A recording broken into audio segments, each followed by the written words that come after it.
Last class में हमने पढ़ा था सॉइल पॉल्यूशन कैसे होता है, म्युनिसिपल वेस्ट क्या होते हैं। लास्ट में हमने एक पढ़ा था कि एग्रोकेमिकल फार्मिंग,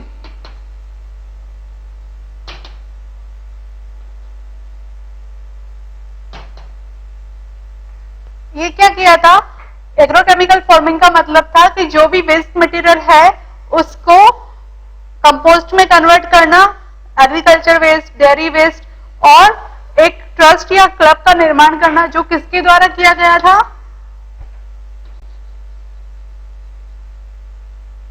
रमेश चंद्र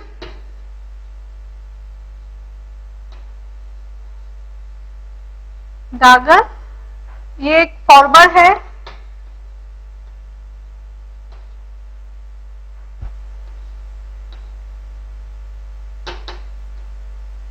हरियाणा सोनीपत का।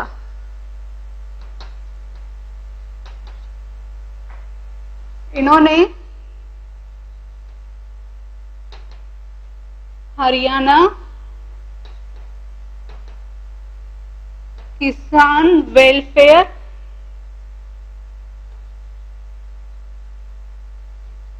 क्लब बनाया जिसमें 5000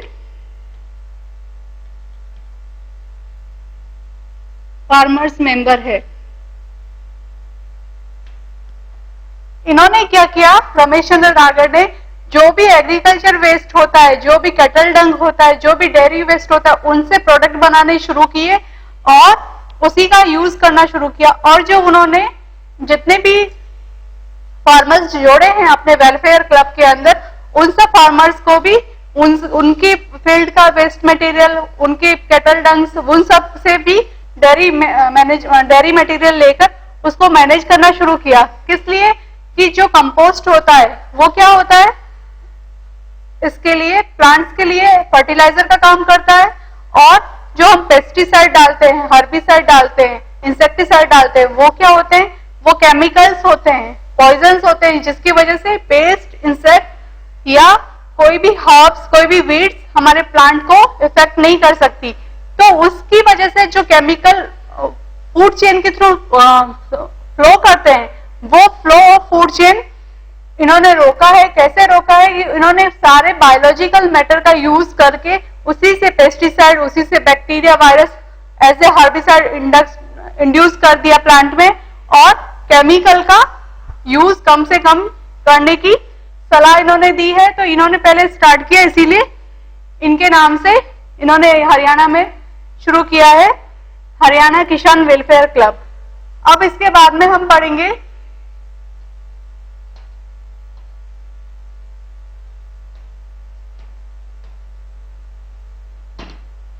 ग्लोबल वार्मिंग और ozone depletion.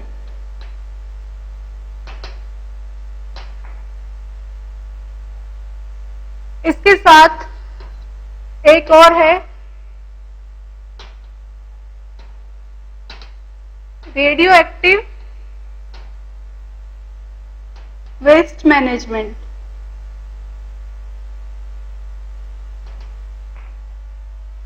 Radio active waste management का मतलब क्या है, जो न्यूक्लियर एनर्जी है, जो न्यूक्लियर रिएक्शन होती है, एक एटम के न्यूक्लियस से दूसरा एटम जब न्यूक्लियस में रिएक्शन करता है तो रेडियो एक्टिव एनर्जी इमिट होती है, निकलती है। ये जो रेडियो एक्टिव एनर्जी होती है, ये पहले ऐसा माना जाता था कि कोई लॉस नहीं होता है, लेकिन ये जो रेडियो एक्टिव एनर्जी है ये ह्यूमंस के लिए, ऑर्गेनिज्म के लिए बहुत ही हार्मफुल होती है। तो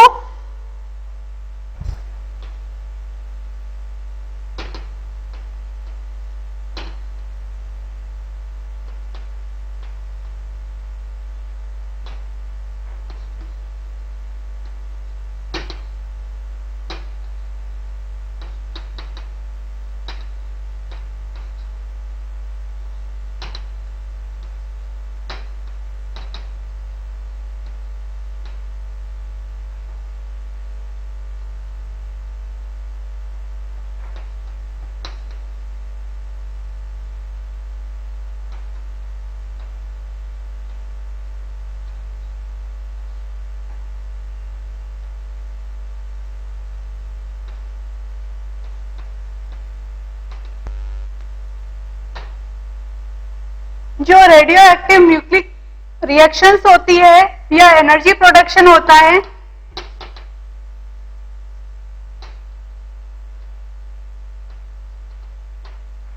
सोलर एनर्जी क्या होती है, हमें सनलाइट से मिलती है। उस एनर्जी में भी क्या होता है, इंफ्रारेड्स होती है, यूवी रेज होती है जो हार्म पहुंचाती है, लेकिन उसको कौन एब्जॉर्ब करता है, ओजोन लेयर और भी जो वायुमंडल की लेयर्स होती है वो सब एब्जॉर्ब करती है, कुछ अर्थ एब्जॉर्ब करती है। तो इसलिए ये जो रेडियो एक्टिव न्यूक्लियर एनर्जी है, हम एनर्जी को यूज करने के लिए या एनर्जी का प्रोडक्शन करने के लिए कई बार रेडियो एक्टिव एटम्स यूज करते हैं, उनकी न्यूक्लियर से एक न्यूक्लियर से दूसरे न्यूक्लियर में रिएक्शन करवाते हैं, उसकी वजह से एनर्जी जो निकलती है या जो वेव्स निकलती है वो हार्मफुल होती है ऑर्गेनिजम्स या एनिमल्स या ह्यूमंस के लिए। उसके लिए हम क्या करते हैं,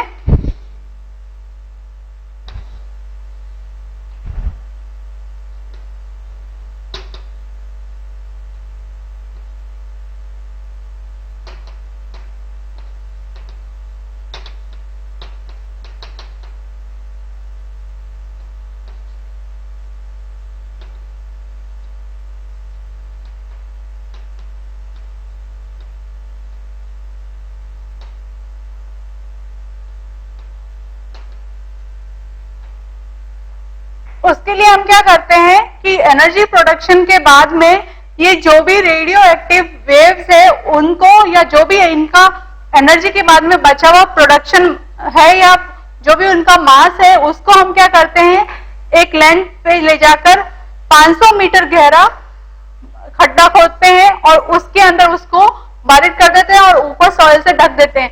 लेकिन ये अब एनिमल्स को तो एक तरीके से इफेक्ट नहीं करेगी, लेकिन वो लैंड को तो इफेक्ट करेगी और ये सब इकट्ठी होके कहां जाती है, रॉक्स के अंदर। अगर हम इसका प्रिकॉशन देखें, ठीक है, तो कैसे होगा,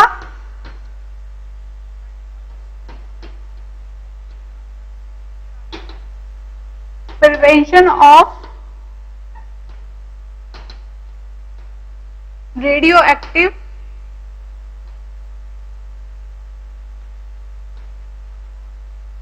वेव्स। सबसे पहला प्लांटेशन,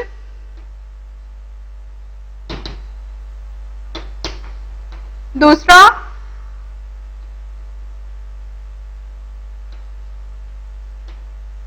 कंट्रोल ह्यूमन पॉपुलेशन, तीसरा improving efficiency use of energy। क्या हो सकता है रेडियो एक्टिव वेव से बचने के लिए, या तो हम प्लांटेशन करें या ह्यूमन ग्रोथ की जो ग्रोथ है, जो पॉपुलेशन है उसको कंट्रोल करें जिससे हमको एनर्जी या इलेक्ट्रिसिटी की जरूरत कम हो, या फिर जो इलेक्ट्रिसिटी है उसको हम बहुत ही अच्छी तरीके से यूज करें, उसका वेस्टेज रोके। वेस्टेज रोकने का मतलब क्या है, जैसे एक घर के अंदर 5-5 पंखे लगे हुए हैं, वो 5 पंखे 24 घंटे चलते रहते हैं। उसका मतलब क्या है कि उस घर में 24 घंटे के लिए हमेशा इलेक्ट्रिसिटी की जरूरत है, वो पंखे अलग अलग चलते रहते हैं। अगर वहां पे कोई नहीं भी है, कोई कमरे में नहीं बैठा है, फिर भी पंखा चल रहा है, लाइट चल रहा है, तो वो सब क्या है, इलेक्ट्रिसिटी का वेस्ट है। वही की वही इलेक्ट्रिसिटी किसी और के यूज में आ सकती है। तो हम अच्छे तरीके जिससे कि हम एनर्जी को यूज कर सकते हैं उसका इंप्रूवमेंट करें, उसका वेस्टेज कम करें।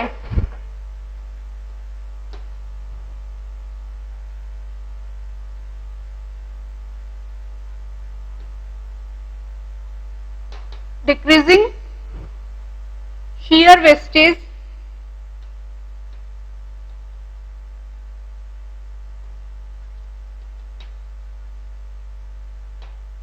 of energy।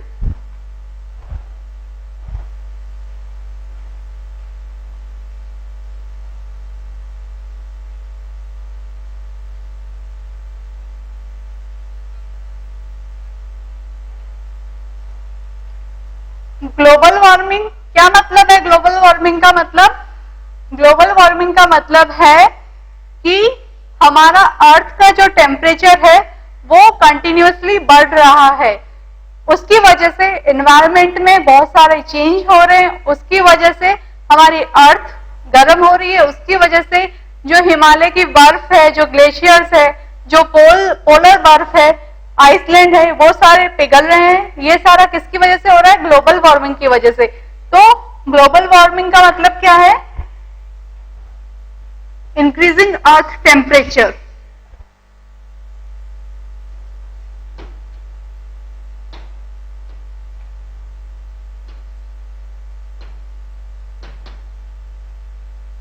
Green house effect का मतलब क्या है?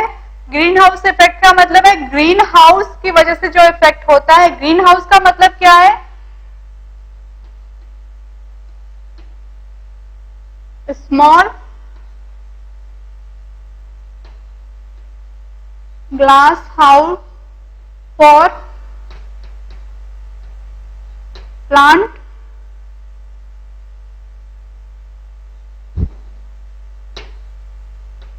cultivation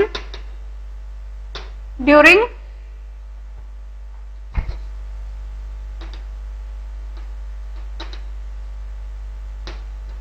winters।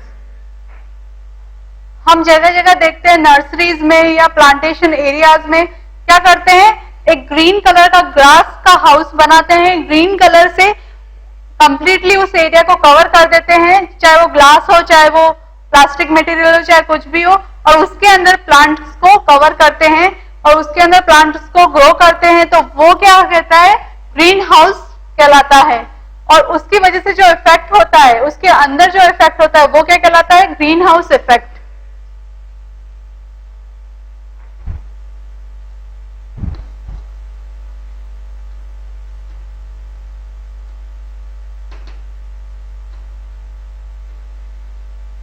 Global warming green house effect किससे होता है?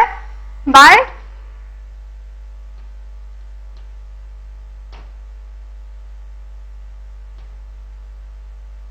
Green house gases. ठीक है, ग्लोबल वार्मिंग का मतलब क्या है? जो हमारी अर्थ है उसके अंदर बहुत सारी लेयर्स है, उसके बाद में जो हमारा एटमॉस्फेयर है उसके अंदर भी बहुत सारी लेयर्स है। उस लेयर्स के अंदर क्लाउड्स भी रहते हैं, बहुत सारे जेट विमान भी उड़ते हैं, बर्ड्स भी उड़ते हैं, सब फ्लाइंग करते हैं। इस तरीके से वो उसके अंदर ऑक्सीजन भी रहता है, कार्बन डाइऑक्साइड भी रहते हैं, बहुत सारी गैसेस भी रहती है। तो ये सारी गैसेस जो हमारे एटमॉस्फेयर में रहती है, उसके अलावा जो सनलाइट आती है वो सनलाइट डायरेक्ट हमारी अर्थ पे नहीं आती, उससे पहले वो ट्रोपोस्फेयर में, मीजोस्फेयर में, स्ट्रेटोस्फेयर में, क्लाउड्स में, इन सब में कन्वर्ट होती है। इन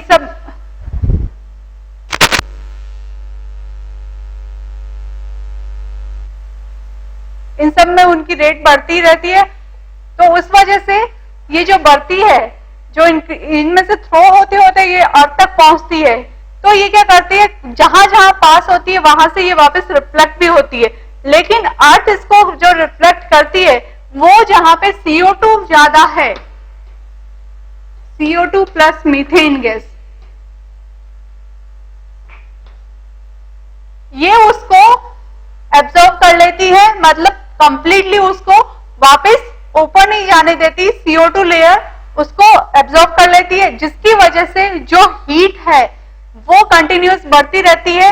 जो वेव्स है वो पृथ्वी को कंटिन्यूस हीट करते रहते हैं, क्योंकि सनलाइट से ऑटोमेटिक कंटिन्यूसली हर दिन हर रोज वो वेव्स निकलती है, और वो वेव्स हर दिन हर रोज अर्थ पे पहुंचती है और अर्थ उसको वापस रिफ्लेक्ट करती है। लेकिन वो रिफ्लेक्ट होके कहां चली जाती है? ग्रीन हाउस गैसेस की लेयर में ही रह जाती है, ऊपर नहीं जा पाती है। इसकी वजह से वो ग्रीन हाउस गैसेस क्या करती है? इंक्रीजिंग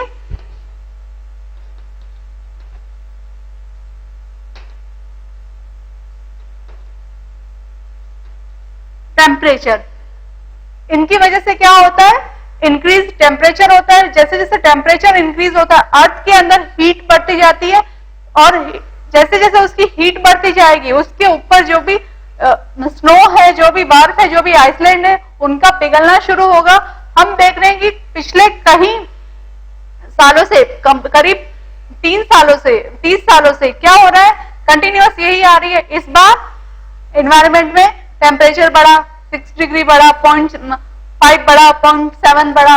इस बार टेम्परेचर की वजह से इन्वायरमेंटल डिस्टर्ब हो रहा है, इसकी वजह से सर्दी ज्यादा पड़ेगी, इसकी वजह से रेन ज्यादा हो रही है, इसकी वजह से रेन नहीं हो रही है। कुछ ना कुछ इन्वायरमेंट में डिस्टर्बेंस होता रहता है। तो वो सब किसकी वजह से होता है, ग्रीन हाउस गैसेस की वजह से। और ग्रीन हाउस गैसेस क्या करती है, दे एब्जॉर्ब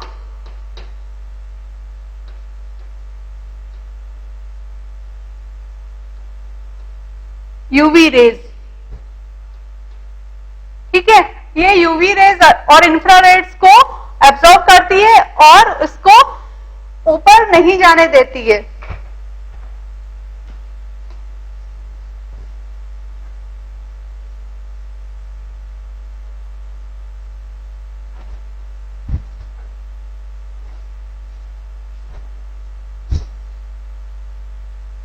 जैसे अगर ग्लोबल वार्मिंग को देखा जाए,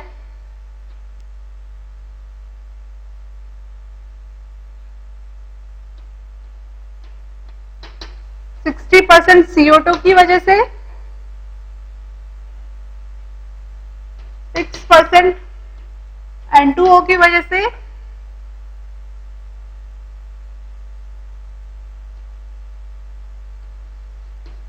20%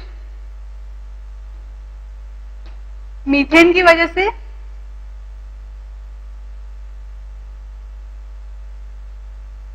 एंड रिमेनिंग 14% CFC की वजह से। CFC क्या है, क्लोरोफ्लोरोकार्बन, जो क्या काम आता है, हमारे रेफ्रिजरेटर में काम आता है। और ये क्या करता है, CFC ऊपर जाकर ओजोन लेयर को डिप्लीशन करता है, उसका ब्रेकडाउन करता है, इसकी वजह से ओजोन होल बढ़ रहा है।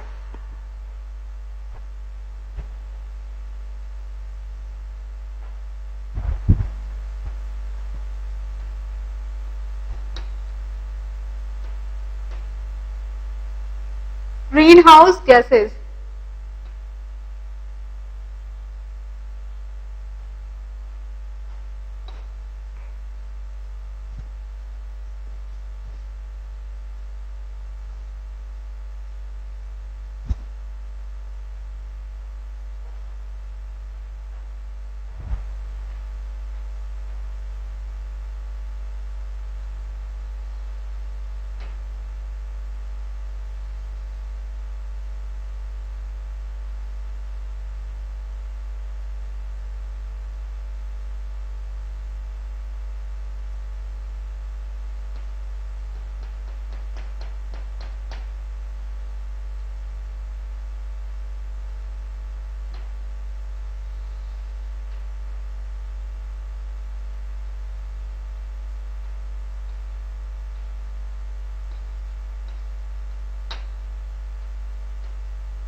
ये देखिए सन से डायरेक्ट जो भी रेज है वो ग्रीन हाउस गैसेस, उसके बाद में एटमॉस्फेयर, जो एटमॉस्फेयर एक लेयर है सबसे नीचे वाली जिसमें क्लाउड्स वगैरह है उस पे, और उससे होती हुई अर्थ पे आ रही है।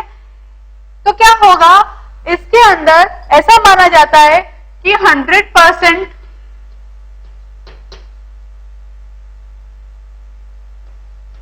जो ये यूवी रेज है, जो इंफ्रारेड है,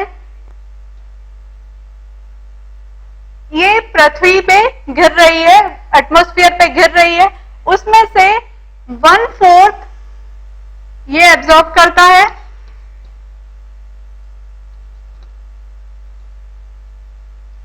एंड 1/4 ये वापस रिफ्लेक्ट कर देता है।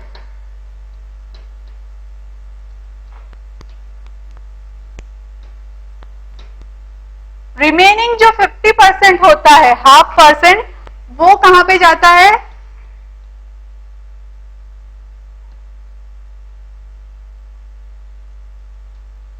एब्जॉर्ब बाय अर्थ। ये जो 0.5% इसका, यानी 25% इसका रिफ्लेक्ट हो गया, 25% इसका एब्जॉर्ब हो गया और 50% इसका अर्थ पे गिरा है। अब अगर ये 50% अर्थ पे गिरा है तो अर्थ क्या करती है, कुछ इसमें से एब्जॉर्ब करती है, रिमेनिंग ये वापस रिफ्लेक्ट करती है।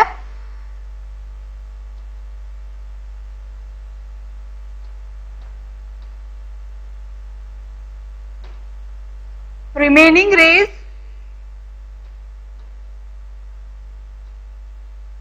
Reflected by earth. ठीक है, ये जो रिफ्लेक्ट करती है अर्थ, क्या होता है, जो CO2 और ग्रीन हाउस गैसेस है,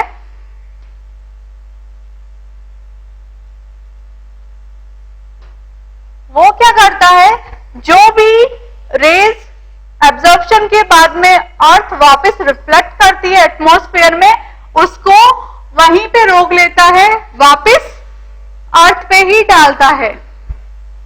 ठीक है, तो इससे ग्लोबल वार्मिंग कैसे इंक्रीज होती है, एक बात यह है कि अर्थ हमेशा सन से कंटिन्यूअस रेज को एब्जॉर्ब कर रही है, दूसरा जो रिफ्लेक्ट की गई रेज है वो वापस सन तक नहीं पहुंचकर, अपर लेयर तक नहीं पहुंचकर, वहीं ग्रीन हाउस गैसेस ही कंज्यूम कर लेती है, एब्जॉर्ब कर लेती है और वापस रिफ्लेक्ट अर्थ पे रिफ्लेक्ट कर देती है। Green house gases absorb reflected rays by earth. ठीक है, जैसे जैसे सन यूवी रेज को डालता जाता है, जैसे जैसे सन से इंफ्रारेड आती है, कुछ क्या होता है इसके द्वारा एब्जॉर्ब कर ली जाती है, जिसमें क्लाउड्स वगैरह है ट्रोपोस्फेयर के द्वारा, रिमेनिंग जो 50% अर्थ पे जाती है, उसमें से अर्थ कुछ एब्जॉर्ब करती है अपने आप को हीट देने के लिए, हीटिंग करने के लिए। आफ्टर हीटिंग ये कुछ रेज को वापस ऊपर की तरफ क्या करती है, भेज देती है, रिफ्लेक्ट कर देती है एब्जॉर्प्शन के बाद में। जो रेज रिफ्लेक्ट की जाती है अर्थ के द्वारा, वो ग्रीन हाउस गैसेस के द्वारा एब्जॉर्ब कर ली जाती है, यानी वो वापस अपर लेयर में नहीं पहुंचती है, और वो कंटिन्यूअस क्या करती है, एटमॉस्फेयर को और अर्थ को हीट करने का काम करती है, जिसकी वजह से ग्लोबल वार्मिंग इंक्रीज होती है।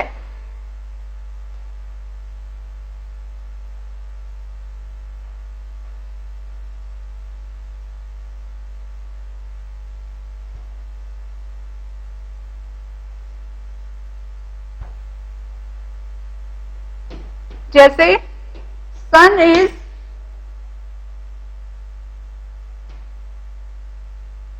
Solar energy producer,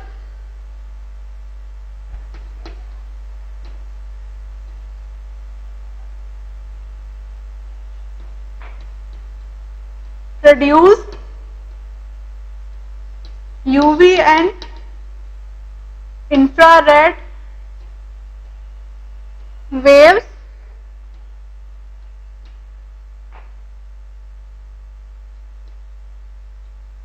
absorbed by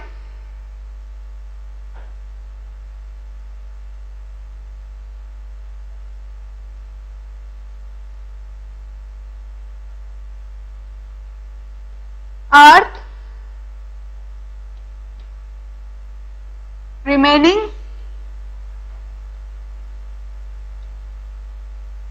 absorbed by troposphere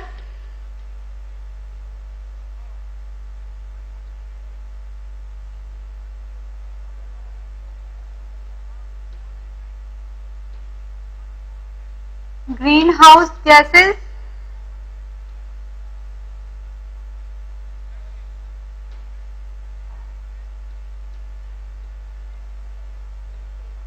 absorb reflected rays by earth। जो रेज अर्थ को रिफ्लेक्ट कर रही है उन रेज को कौन एब्जॉर्ब करेगा? Green house gases.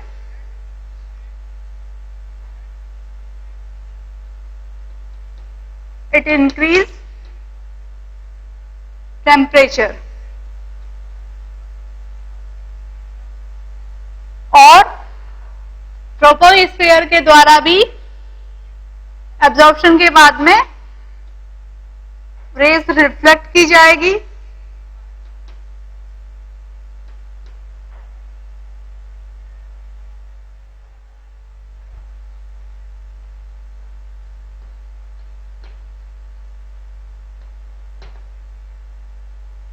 Energy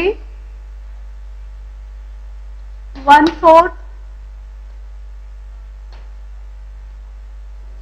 consumed by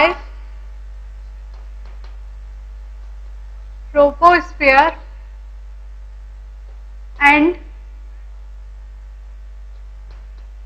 half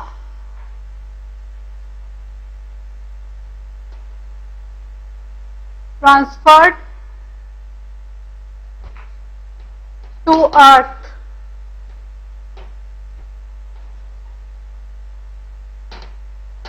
remaining 1/4 rays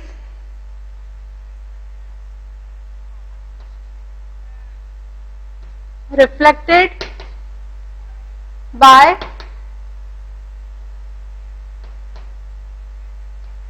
troposphere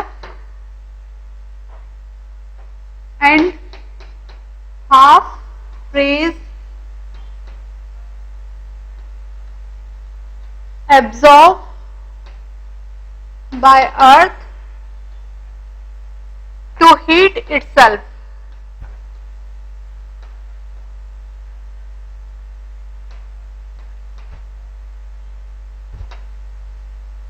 after heating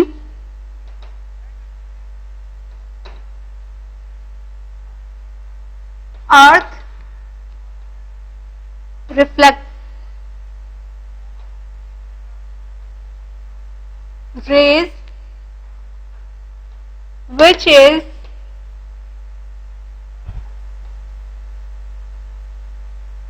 absorbed by greenhouse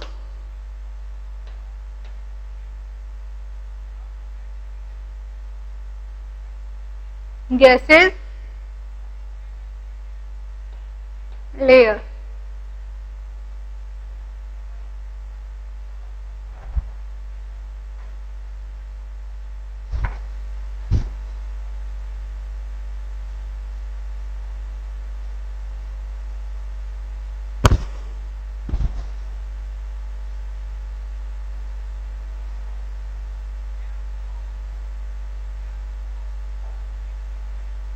continuous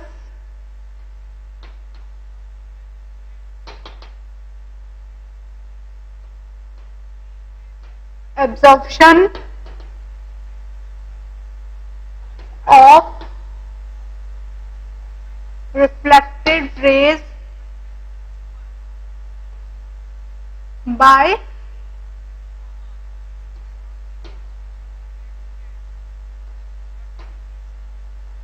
greenhouse gases is increasing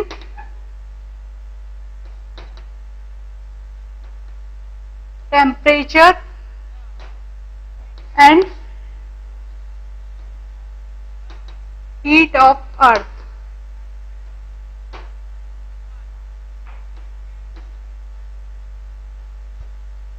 Last 3 decades 0.6 degree temperature increased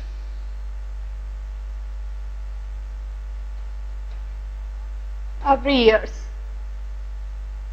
क्या होता है, जो सोलर लाइट आ रही है उसको कुछ तो ट्रोपोस्फीयर ने एब्जॉर्ब किया और हाथों हाथ वहीं से रिफ्लेक्ट कर दिया, रिमेनिंग जो भी बची है एब्जॉर्ब की हुई वो कहां पे ट्रांसफर होगी, रिमेनिंग 50% अर्थ पे। अर्थ ने जितना उसको हीट करने के लिए जरूरी था उतना एब्जॉर्ब किया, रिमेनिंग रिफ्लेक्ट कर दिया।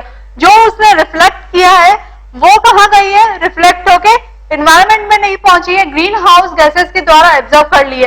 ये प्रोसेस कंटिन्यूअस चलता रहता है, उसकी वजह से क्या होता है, अर्थ का टेम्परेचर और उसकी हीट दोनों बढ़ती है और लास्ट 30 इयर्स में हम ये देखते हैं कि 0.6 degree centigrade temperature every year बढ़ता जा रहा है। इस वजह से क्या चेंजेस हो रहे हैं, एनवायरमेंट में चेंज हो रहा है और ग्लेशियर्स वगैरह मेल्ट हो रहे हैं।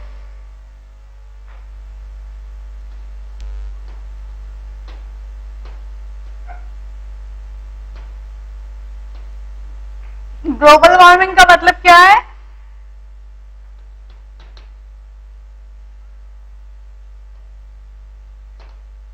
Increasing temperature of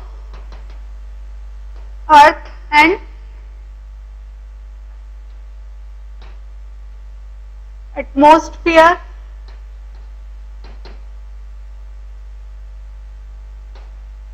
by absorbing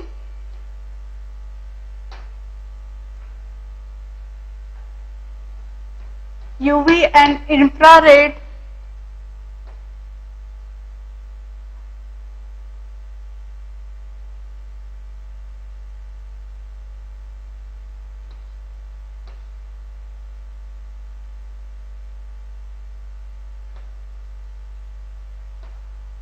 by greenhouse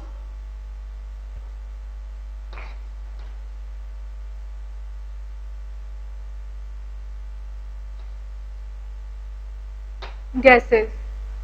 ठीक है,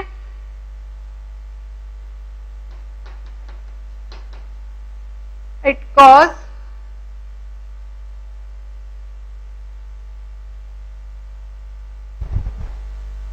many और climatic change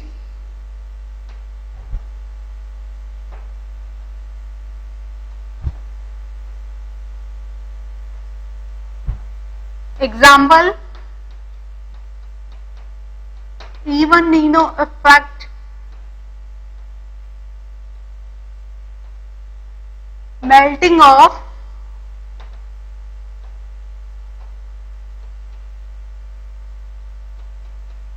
polar ice caps,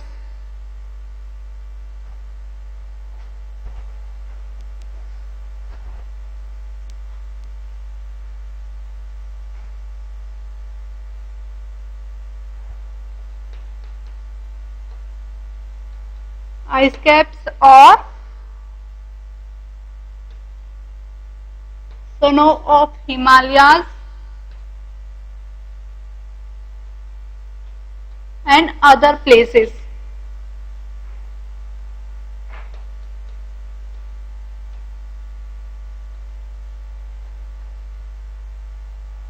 ठीक है, ई नीनो इफेक्ट का मतलब क्या है, melting of polar ice caps और हिमालयाज और ऐसी जगह है जहां पे आइस है उनका पिघलना, ग्लेशियर्स का पिघलना क्या कहलाता है, इवन नीनो इफेक्ट। ये किसकी वजह से होता है, इन्वायरमेंट में चेंज की वजह से। इन्वायरमेंट चेंज, मेजर चेंज क्या है, टेम्परेचर का बढ़ना। जैसे जैसे टेम्परेचर बढ़ेगा तो उसका मेल्टिंग पॉइंट बढ़ेगा।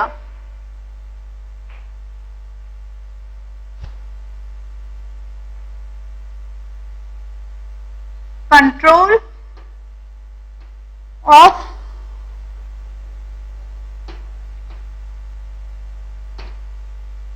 Global warming. पहला प्लांटेशन, दूसरा less deforestation,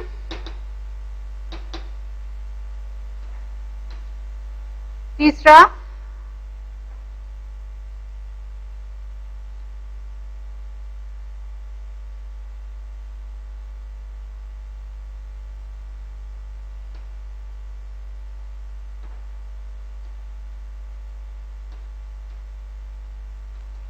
human growth population,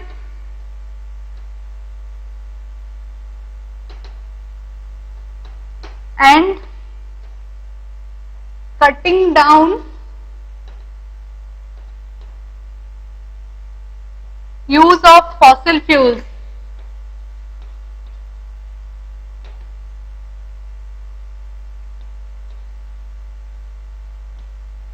fossil fuels का मतलब क्या? फॉसिल फ्यूल्स का मतलब पेट्रोलियम, डीजल, कोल एक्सेट्रा, जो कि फॉसिल से मिलता है। उसकी वजह उसमें क्या होता है? High content of methane and carbon dioxide, जिसकी वजह से हमारी ग्लोबल वार्मिंग हो रही है। हम प्लांटेशन करेंगे तो जो भी CO2 है, जो मेजर है उसका ग्लोबल वार्मिंग के लिए, वो क्या होगी? कम होगी। क्यों? क्योंकि प्लांट जितने ज्यादा प्लांट होंगे उतने ज्यादा वो CO2 को एब्जॉर्ब करेंगे। अगर हम डिफॉरेस्टेशन का मतलब क्या होता है कि फॉरेस्ट को खत्म कर देना, हटा देना, उसको कम करेंगे या डिफॉरेस्टेशन नहीं करेंगे तो भी प्लांट ज्यादा से ज्यादा रहेंगे, तो CO2 एब्जॉर्ब करते रहेंगे। ह्यूमन ग्रोथ को कंट्रोल करना, उसका मतलब क्या है? जितनी कम ह्यूमन ग्रोथ होगी उतना ही कम टेम्परेचर इफेक्ट होगा, क्योंकि ह्यूमन अपने यूज के लिए क्या करते हैं? एनवायरमेंट को डिस्टर्ब करते हैं। दूसरा, रेस्पिरेशन में वो CO2 छोड़ते हैं, और दूसरा कुकिंग वगैरह, व्हीकल्स वगैरह में वो लोग क्या यूज करते हैं? पेट्रोल, डीजल, गैसेस, LPG, ये सब चीजें, फॉसिल फ्यूल, कोल, वुड। तो इनकी वजह से क्या होता है? CO2 में इंक्रीज होती है। और cutting down use of fossil fuel, हम फॉसिल फ्यूल का यूज कम से कम करें।